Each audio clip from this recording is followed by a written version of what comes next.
Good morning, gardeners and homesteaders. I hope you're having a fantastic day. I want to take you around while I do some last minute planting. The clock is ticking. I know you can hear it. I can hear it.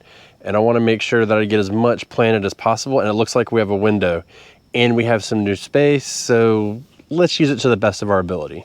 What spurred me to do this was I have this bed that I'm really only going to plant garlic in probably in this calendar year. The onions will come. I usually plant them either really late in the year or early in January. So I got time, you know what I mean? And I can use the space accordingly, but there's an issue. Actually, there's a couple issues. So the first issue is it's not totally full of dirt, which we need to get more. And as we've gotten rains, it's compressed a little bit more, which is good because we can kind of get a judge on what we need. And the other thing is I don't have my watering system in place. So we're gonna have to do a little bit of that. And then I've also got some seedlings over here that I wanna get in the ground. I've got some kale, I've got some extra bok choys and stuff like that. So we just wanna go ahead and spread them all out and get them in now.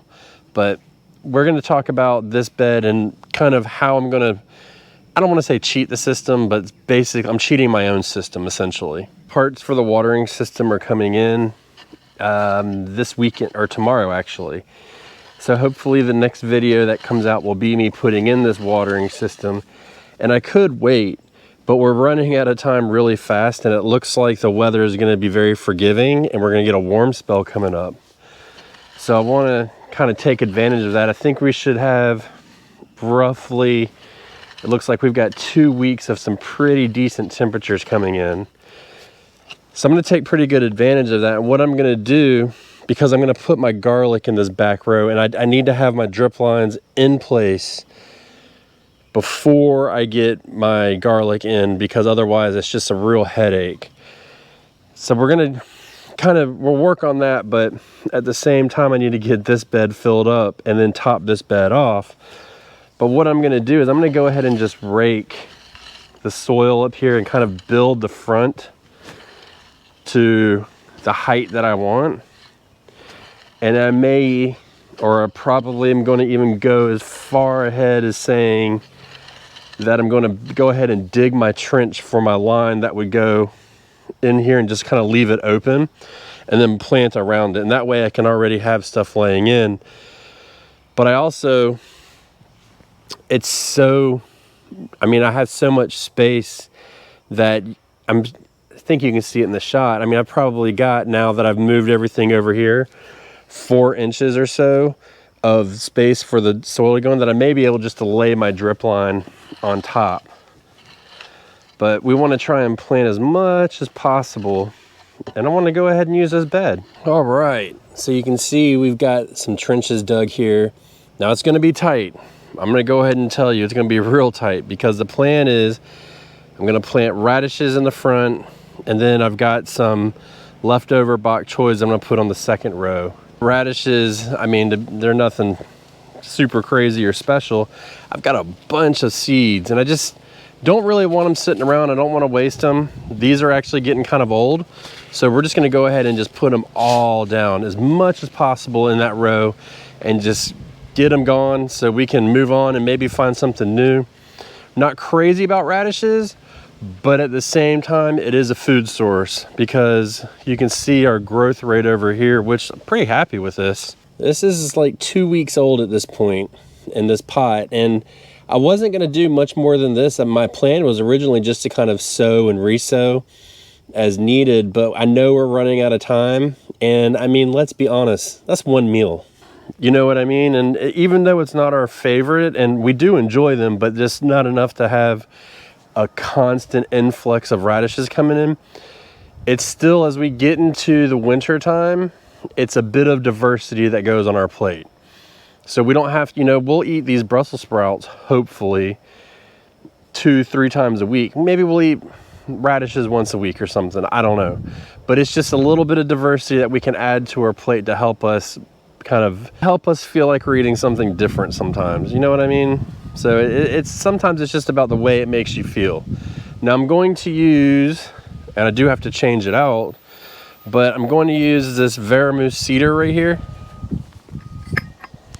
This guy, And I'm gonna put it on the largest seeding, I don't know what it's called, seeding hole, seeding fitting. I'm gonna put on the largest one so it gives it more space in between each one, and I shouldn't have to thin as much as long as it doesn't drop a crazy amount of seeds, but we should be good. I've liked using this for stuff like radishes, anything with like bigger seeds it works really good for, as long as they fit in the hole.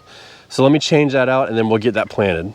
All right, so I put early scarlet radish and champion globe radishes in there. I just mixed them all together. I don't really care what they look like or, you know, anything. Honestly, I just want some radishes. Importantly, I don't want to waste my money by not using the seeds that we have made or bought. So we're gonna go ahead and use them. And that front row is gonna be super tricky. Let's see if I can get it to go on. And what I'm probably gonna have to do is angle the seeder kind of like this, so the pressure is on the wheel and hanging over, and the other one will be hanging over the trench. But it is what it is.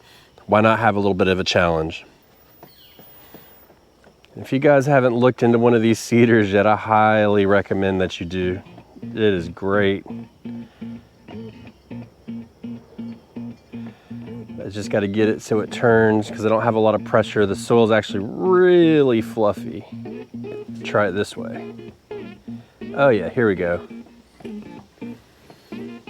This will work out perfect right here. I'm just gonna run it down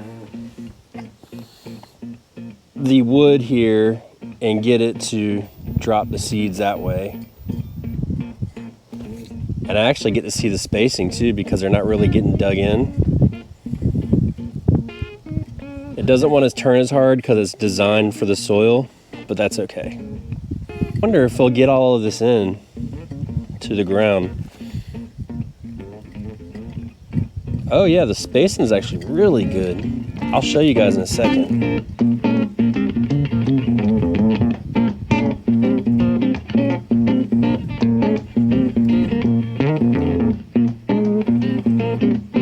All right, so the big question for a lot of times with a seeder has been, what about the spacing? So when I was doing it, like, I don't know if you saw or not, but part of it wasn't actually hitting the soil. And it just laid it on top, so it's good to see the spacing. So this is the largest setting that they have. And you can see here, we've got 1, and then we have 2, 2 more, 3 more, 2 more, 2 more, 2 more. So it actually does do a pretty good job. I mean, it's not gonna be absolutely perfect. It's like that all the way down. Now, I mean, this is not a tool that is a couple $100. I think it's like 30 or 40 bucks. But if you think about it, it took me 2 minutes to seed that, and that was with me having to kind of help it because of the way I did it. That's not bad. I will take some irregular spacing over helping my back out and keeping me off the ground, because what this does is this tool allows me to seed more because it's less pressure on me and my body to do it. And so it's really important because I'll come out and easily seed more with that seeder than before. And if you want to get the seeder, there's a link below that's to our Amazon store, and it's in there, and it'll help out the channel and the podcast as well.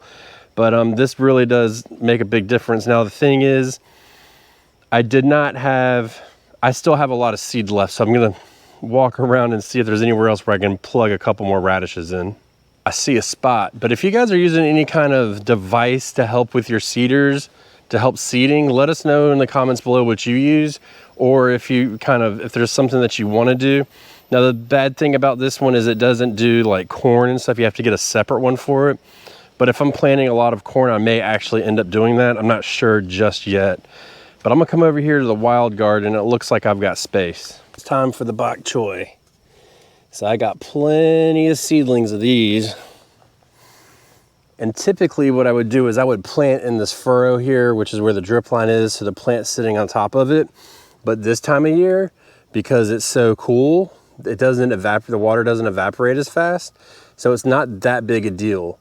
So I'm gonna go ahead and get these in the ground, and I think just going ahead after this is done, you know, I've got to think about how I'm going to water. And I think what I'm going to do, pretty sure what I'm going to do at least, is I'm going to use this hose that I just redid my hose connections over where I'm going to put in that pollinator garden that we've been working on, and have a nozzle hooked up to it so I can easily come out here and water it. And I mean, to be honest, I may only have to water it like once a week. And you may look at it right now and say, well, hey, you're planting on a little bit of a hill, the soil is going to erode away. And you'd be correct. But the truth of the matter is there's not going to be heavy rains for a little while, and we're planning to get the dirt to finish off this bed and the next beds early next week, hopefully. We got a little bit of rain yesterday, and I don't want the soil when I go get it to be really wet because it'll be heavy. So that will give it time to kind of dry out a little bit at the at Wilmington Compost Company before I get it, and then we can go through. So I'm going to continue to go down this row. All right, so we got another full row of bok choy going through. We've got 2 rows of radishes, a row of bok choy, and then we'll leave the rest empty. The garlic will end up going on this row, and then as these come out, the onions will fill in all the way through.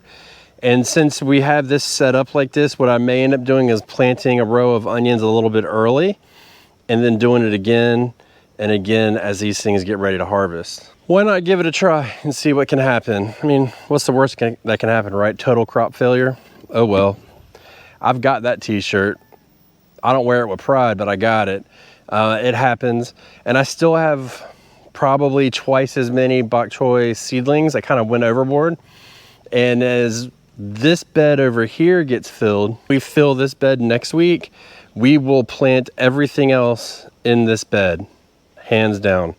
So we'll put bok choy in it. I've got a couple radishes left in there. We'll fill in the radishes.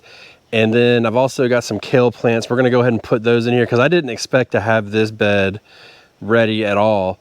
So we'll probably do a row of kale in here, and then I'm gonna put a couple kale plants over in the wild garden today just to give them a head start, just in case. Kale's not a super important crop that I would think of, but we do use all of our greens interchangeable. So when we're cooking something and we need a green, we just go grab a green.